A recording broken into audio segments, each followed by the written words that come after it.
All right. Hi, everybody. Thank you for coming. I hope that you have fun today. We're going to talk about costuming. And the impetus for this was it is Purim. And on Purim, people wear masks and costumes. And it is also Black History Month. And so I'm going to talk about Purim, and I'm also going to talk about an African-American artist who also uses costuming. His name is Nick Cave. An interesting thing about Purim is when I was reading about it, the idea of masquerading and masking yourself was done so that when people went out looking for treats, for begging for treats, they wanted to protect people's um, their psyche, and so that they didn't feel embarrassed that they were begging. And so for Purim, they decided that people would wear a mask and you wouldn't know who was rich or who was poor. It made your class and your monetary situation a secret for everybody. And then it was also brought up that in Italy, and this may have been when Jews were in Italy, they were familiar with Mardi Gras. And on Mardi Gras, people wore masks also. And that was done originally to disguise people because they too were looking for handouts. And it was a way of disguising who had money and who didn't. And it was just a way of equating everybody. So, so I thought that was interesting, and particularly in relation to Nick Cave, who is African-American and talks a lot about his skin, his outer skin, and what he deals with because of it. So let me just tell you a little bit about Nick Cave. He was born in 1959 in Fulton, Missouri. He was the youngest child of 7, all boys, and his mom was a single mom. So it turned out that Nick only got hand-me-downs. He never got any new clothes at all. And because his mom was a seamstress and his grandmother was a seamstress, he was around material all the time. And so he decided to alter his clothes, to change his clothes, to embellish it. And so he would take a piece of shirt and add it here, another pair of pants and add it there. And so he was constantly reinventing himself, and he felt proud of, it wasn't a problem that he was going to school with hand-me-down clothes. He attributes his sense of dreaming and joy and fantasy to his mother. She was his best friend. He talked about that she would put on a puppet on one hand, and he'd put a sock on one hand. I'm glad Natalie's making socks. A sock on one hand, a sock on the other, and they would talk and play. And so that gave him a sense of freedom to play. In 1977, he went to the Kansas City Art Institute, and he majored in dance and in and painting. He loved to perform. He was always performing for his family. When he graduated, he went to New York City, and he was working as a window designer for Macy's. And there he again had textiles, was used to sewing his own clothes, remaking things. So he loved the color and the textures of the clothing that he was doing and the backgrounds that he was doing for the displays. He then met some people who were involved with the Alvin Alley Dance Company, and he tried out and he made it. So for 2 years, he worked with that contemporary dance company, and it's very physical and very acrobatic. So he had to be in really good shape. And again, they were wearing sometimes costumes, and that appealed to him. After that, in 1988, he got an MFA from the Cranbrook Art Institute, which is in Michigan, and he got his degree in fiber arts. He was starting to really enjoy fiber clothing. And now I'll show you a little bit of a short video about Nick Cave. Okay.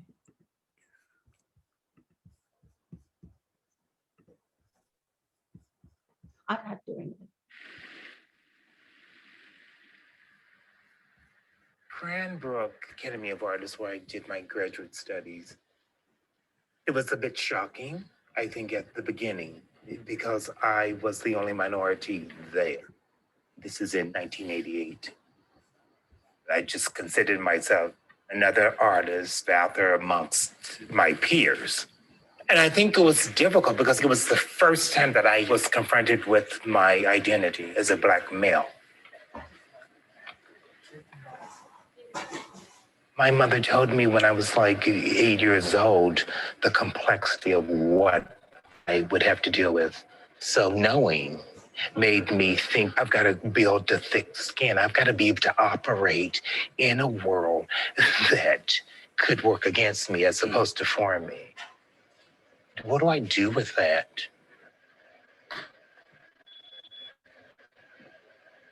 I have been racially profiled.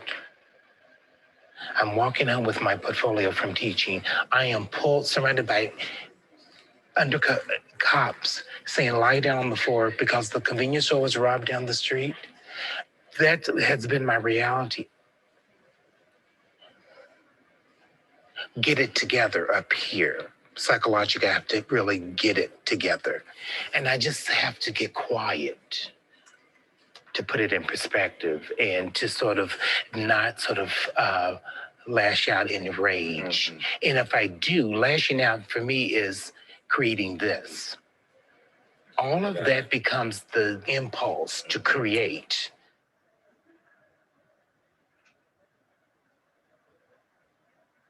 I don't ever see the sound suits as fun. They really are coming from a very dark place. The sound suits hide gender, race, class, and they force you to look at the work without judgment.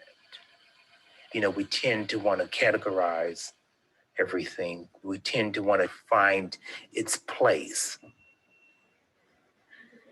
How do we sort of be one-on-one with something that is unfamiliar?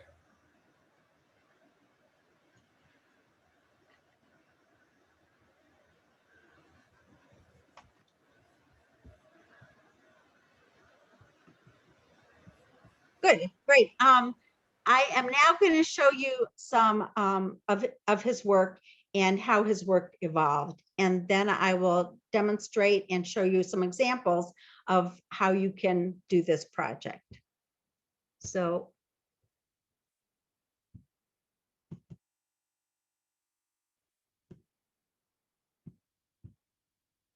wait, I need to go to share screen again. No, do you see it? No. Do you want to go to the camera or you want to share something? Oh, I'm showing my slides. So Oh, okay. Then I need to go to share screen, right? yes, correct.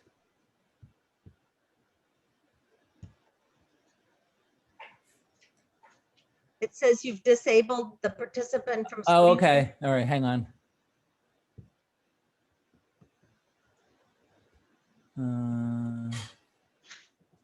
Okay, try now. Okay. There you go. Okay. So this is a photograph of Nick Cave. I don't know if any We don't see it. We don't see it yet. We just see black.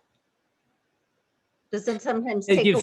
It said you've started screen share. There you go. Okay. Now we can see it. Here's a photograph of Nick Cave. I don't know if you were able to go to Akron in 2019. I was able to go, and he had a show at the Akron Art Museum, and it was exquisite. When you walk in there, these they're bigger than, they're like 7-8 feet tall. They're just wonderful, dazzling array of colors and textures, and they're really beautiful. Oftentimes when he has his shows, and I think he had it in Akron, but I missed it.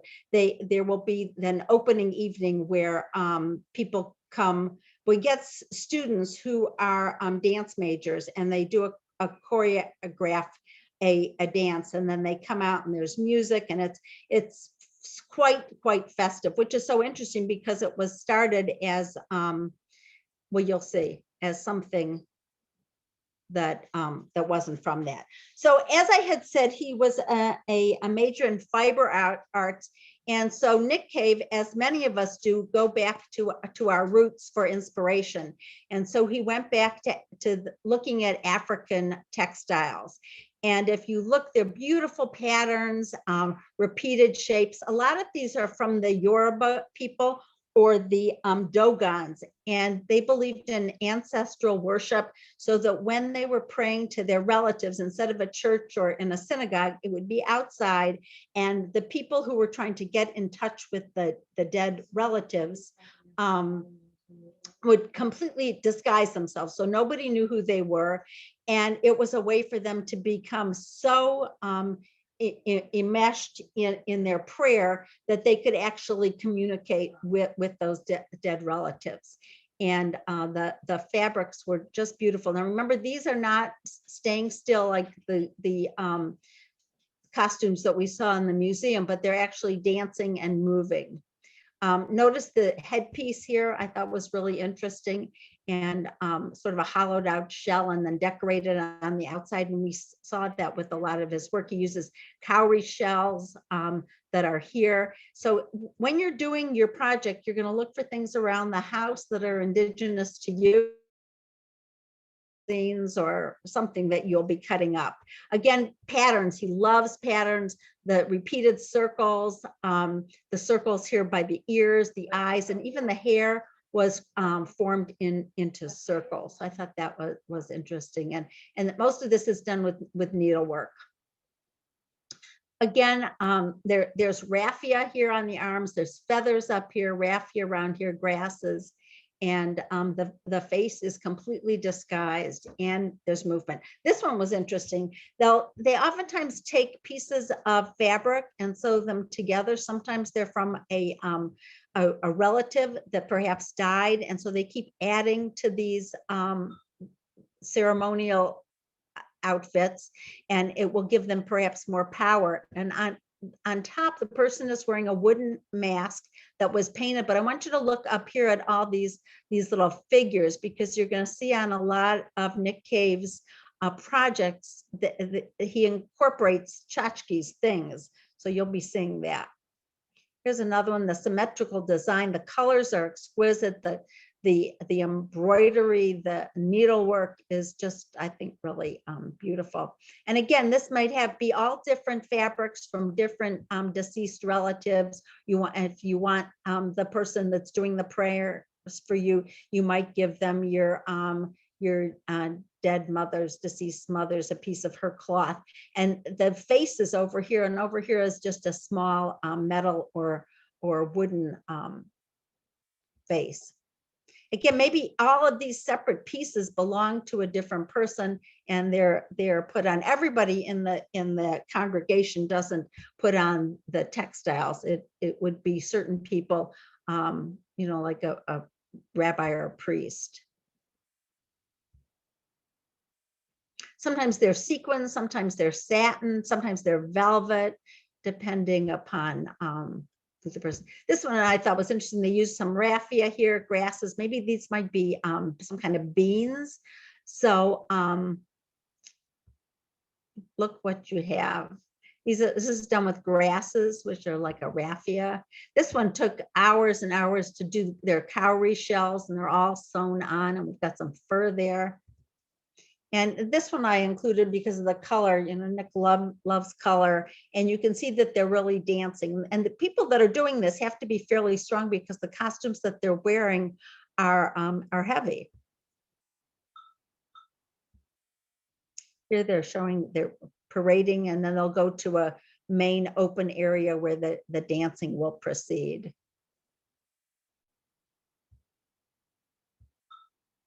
Oops. Okay, that takes us to 1991. It was a pivotal time for Nick Cave, but for Americans as well. And some of you might remember this.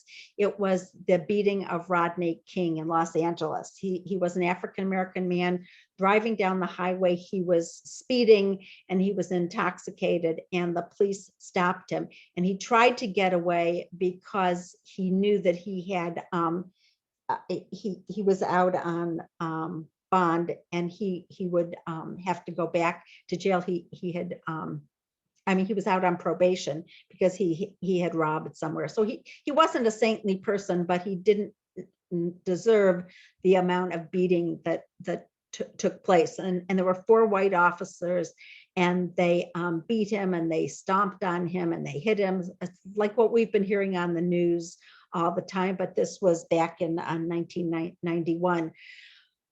Fortunately for Rodney King, there was a person who lived in an apartment building right near there and was watching this and took photographs and sent the photographs to a local TV station. And they made the news. And there was such an uproar that they decided they couldn't do the trial of the officers in Los Angeles, that they needed to move away. And so they moved to Simi Valley, which is, I don't know, maybe a half hour out of Los Angeles. And it was an all-white suburb. It was a suburb where many white police officers lived. And they thought that that would be a safer place to have this. Well, it wasn't, because people were outraged, and all of the policemen were acquitted. They were found not guilty. And because of this, there was riots. I think it lasted like there were 61 deaths. It lasted, I think, 6 or 7 days. And it was terrible. It was the plight of many African Americans. And watching this was Nick Cave, who had also been profiled because of his outer layer, his skin. And he was then at a park, and he found a twig on the ground, and he picked up the twig. It was a discarded twig. And then he picked up a few more, and he was thinking, I feel like this discarded twig.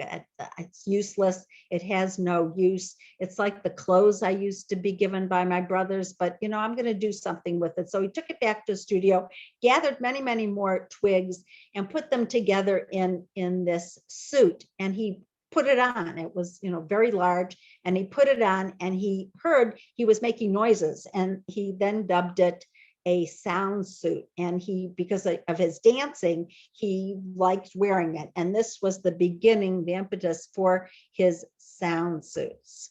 So he takes discarded things that people don't want. A lot of these are old doilies. He goes to thrift stores, he goes to flea markets, and picks up stuff. I saw a video, and if you're interested in his work, there are many, many videos on YouTube of Nick Cave. It showed his studio, and he has floor to ceiling crates of stuff. He just collects so much stuff. Another interesting thing about him is he doesn't do all the sewing himself anymore. He has people, he has about 7, 8 people at a time working for him. It's his studios at the Art Institute in Chicago, where he's still teaching. And it gives credit to the people, and a lot of artists that hired people to do work for them, they take all the credit. But I thought Nick Cave was quite wonderful and forthcoming, and gives the names and credit to the people that do this tedious sewing. It takes hours and hours and hours to do it. There he is. This one is made of doilies. He found a bunch of old crocheted doilies. So whenever you're thinking that you might want to throw out a Afghan that you started, just give it to a thrift store. Someone like Nick Cave might come and pick up your stuff and make something phenomenal with it. And this one is made out of a fur of some sort. And this photograph may have been taken from Akron. When they're displayed at a museum, this is what it looks like. And again, old pieces of crochet. And there's a bunny rabbit up here. This one is made, I don't know if you can see it or not, of those sock monkeys. So he had collected a whole bunch of sock monkeys and then put that one together as a sound suit. This one, he's got the crocheted pieces, but he must have had some globes. I found 4, 1, 2, 3, 4 globes. So he attached those with wires. There's some tops. I see about 3 tops. It looks like a teapot or something there. So he just adds all kinds of stuff. Maybe it has some psychological meaning to him, but they're fun, and they're fun to look at. And so he's taken something that was anguish of having to worry about what he looked like, and making it so festival. Now, the people that do the dancing, that wear them, they're all colors and all shapes. And once they put the sound suit on, nobody knows who they are, and everybody can just rejoice together. This one's made out of sequins, and he'll find old gowns, old ball dresses, and cut them up. He finds kitschy things like that face there, and there's some kind of a rabbit or something over there. These are horses. He does many horses, and he uses these a lot in his performance, where they come bursting out of a town hall or a railway station. When he has the horses, he has two people, two dancers in them, and it's just quite a sight to see that. Whoops. Here's another, and these they move. It's great. We're going to be taking you'll be taking photographs of yourself or other people. And I suggest that you take them in some kind of a pose, a movement, to make them more like the Nick Cave moving objects. You've got a big bunny over here. And again, those crocheted things sticking out. These are some metal flowers, plastic flowers, all put together. He assembles a lot of these on a chair. He puts the chair over the person's shoulders and builds up from that, but that's how it rests on the person. And again, big crocheted pieces. Another picture. This one is exquisite also. It's a little closer up so you can see the shimmering and shining, and the fabrics are just really beautiful. He had talked about that this shape was a little bit like a Ku Klux Klan, and also like the African, this one, joyous. You could just put polka dots all over yours. These are made with buttons. Thousands and thousands of white buttons, and there's fur in the inside. Here you can see the size, and I just love the expression on this fellow's face, just smiling in joy. It puts just a smile on your face to see that. First of all, the craftsmanship is amazing, and the colors and the shimmer.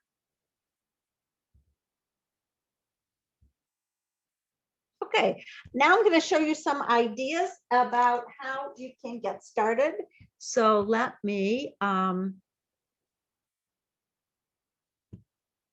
wait, I was going to show you one more thing. These were some students last year. Before the pandemic, I was doing it with some students. So what you're going to do is take a photograph, and you can paint on it, you can draw on it, add fabric to it. I'll show you different things. You can paint a background, change your hairstyle. Give yourself this person. We're not seeing it now. It's just the one picture. Oh, did you see any of these? Yeah, no, the last one is the person with the plate over their face. So you don't see these? No, not yet. You have to switch. Oh, I am at screen share. Yeah.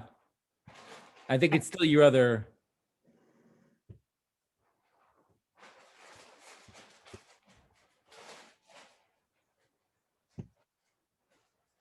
Do you see that? No. You could talk through it. I'm just letting you know that we can't see it. So go ahead. Oh, well, then I won't show that. I'll just go to me. Okay. So.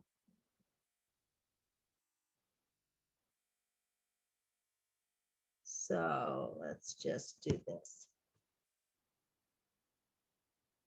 Okay, and we can make me bigger.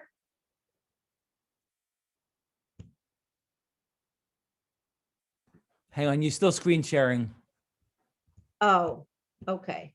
Can you hit stop screen share? There we go. Okay.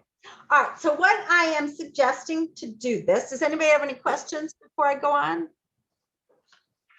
Is to take a photograph and do it full size, get pretty close to the person. And this is would be a nice thing to do with relatives out of town. They could just email you a photograph and you could print it at your house. And I would do it in black and white.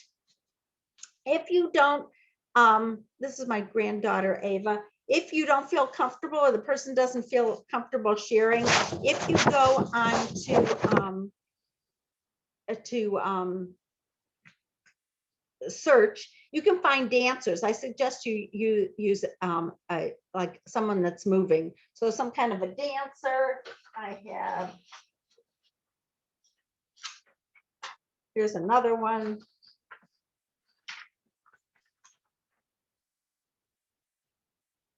And what you can do, so I painted directly on this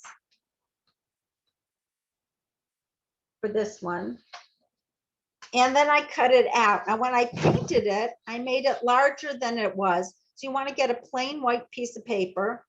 And part of the thing is to decide where you want this on your paper, because it would be, different. Maybe you want to go off the page or here. So the light blue that you see is larger than the actual photograph. But I think I'm going to put mine over here. And then I would glue it down. And to glue, I would use Elmer's glue and just the little dot around the perimeter and put it down, maybe put a book on it. Then you could take a pencil and you could actually draw things on here. Maybe you want to do some kind of circles on here, and then you might want to take a brush. And so I use acrylic paint, but you could use tempera and add it. And I painted this all white first, just because it's going to give you a plain background to work on. But you could do something like that. You could give the person, some kind of crazy hair, or paint a mask on. In doing this, it's often best to add some white paint to it. It will make the paint more opaque, so that you won't see it. And another thing you could add on are these things. You can buy these at Michael's. It's just a pull off backing like this, and they're sort of spongy.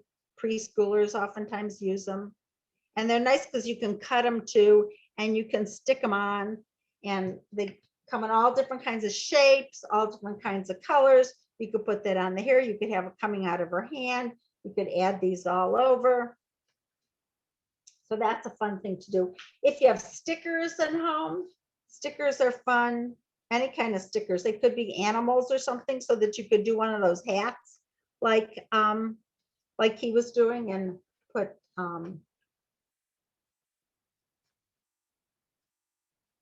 balancing things on top, something like that. Okay. Here's one that I was working on. And what I had at my house, and if you have it, it's great if you want to come, and I'll be glad to give you some. I have lots and lots of beautiful papers. You could use wrapping paper, you can use tissue paper, but they sell packages of these also at Michael's Decorative Fabric. So you could cut these up, and that was what I was doing over here for the skirt. I cut the skirt up and then painted over it, and I was using some glitter glue and just drawing right onto it with a Sharpie. Here's another one. And I was just drawing on top, changing the skin tones. I used some of that material over here. I gave her some bracelets, and I wasn't really finished with it. Here's another one as an idea. I put some fringes with some markers. The gold and silver of these kind of markers are great. These glitter ones are fun to use. The glitter glue is good. Regular Crayola markers are fine. Highlighters are good to use. And I'm not sure if the colors are showing up. Another thing, it doesn't have to be realistic. This was I believe it was by Matisse, I think it was but it was somebody that was moving. And so I took that and I painted right on it. And again, I suggest using white paint with it. It makes it more opaque. And then you could cut out material and put it on, do a collage with it.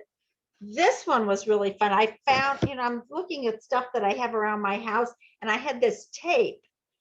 And I had never used it before. So I put it on the pants here, and I thought that looked great because I painted them white and then just added it. And it's sort of translucent, but it looks like it's pretty cool. And maybe I extended the hands. I made the hands bigger, and you could put something like that on it. Here's Ava again. I took that same picture, I cut it out, painted it. This was marker over here, and I sort of like the marker too because some of the dark from the black and white photograph showed through. And I put a hat on her, and then I was sewing. If you like to sewing is great on here. What I would do first is poke the holes so you know where you're going, and then just start like this in the back. You might want to tape it on.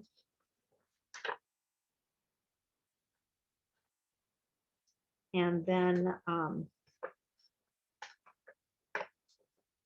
sort of whittle it back and forth. And you could add some kind of sewing on. If you have like have these bells, you could attach the bells with yarn. If you have pom-poms, you might want to put a pom-pom on top. Here's one Ava did of herself, and she made herself into a flamingo over here. So I thought that was fun. Here's another one. I was using raffia, which is the grasses, but dyed. This one's purple, and this one is orange. And I also used some yarn over here, adding it on. I gave myself bigger hands and a different color hair. And over here's another one. I gave myself a funny crown, and I was doing some sewing over here. If you don't want to use a photograph, another suggestion is just drawing with pencil a figure, making sure that you have shoulder and neck, and then go over it with paint, like this, going over the head. And you could change the pencil if you want to, and just cut that out so that just basically, got an elbow. Could look up a skeleton online of what it's going to look like, and just paint it, cut that out, and then start decorating that. So so that's it. Are there any questions? No questions. There is, as I said, I was going to include another video, but I didn't. But if you are interested in Nick Cave, then I highly recommend you go on YouTube, and his videos are great, and I think you'll like it. So that's it. When you go to another city, many cities have one of his sound suits on display. I know DC has one. In Los Angeles, they have some. So check it out, and happy Purim to everybody who celebrates. And that's it. Have a good night, everybody. Thank you.